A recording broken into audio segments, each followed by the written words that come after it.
Tim Priester from the Loftus Sports Center, Mayo Field, following Pro Day here at Notre Dame 2014 version.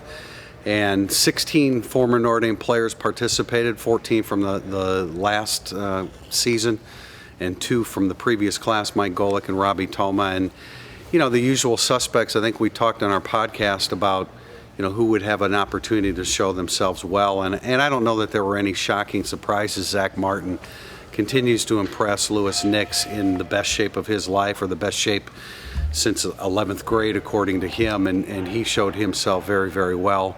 Stephon Tuitt was in attendance, but in a boot. He still says he's about 3 weeks away from full participation. But as you go around from position to position, Tommy Rees was very, very accurate today. Of course, the arm strength isn't outstanding, but his accuracy was good, throwing to the receivers. T.J. Jones pulled up with a hamstring, as did Bennett Jackson, so a bit of a shortened day for them. George Atkinson didn't garner a lot of attention from the scouts while the offensive linemen were working. He was down on the other end with very few observers, but he had an opportunity to run around a little bit. Caught the football pretty well, had a drop or two, but by and large did a pretty good job. Chris Watt, he's a big, strong interior offensive lineman.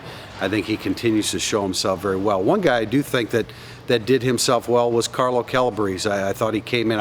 We don't have the numbers yet. We'll get those later in the day from Notre Dame, but I thought he ran well. I thought his technique was good. He was in outstanding shape, and I thought he showed himself pretty well. I don't know if that will be enough to overcome some of the shortcomings in this game, but he showed pretty well today. Dan Fox running around as well. Prince Shembo worked with the defensive lineman Kona Schwenke and Louis Nix, and then ended up working with the linebackers. I think he was pretty tired at that point, had some difficulty catching some balls thrown his way in pass drops, but he really, in typical Prince Shembo fashion, worked very hard and showed himself very well along the defensive line. Didn't get a chance to see Nick Tausch kicking, and as I said, Bennett Jackson pulled up with a hamstring following the 40-yard runs, so he didn't get an opportunity to go through the cornerback drills. But all in all, a very busy day here in Loftus.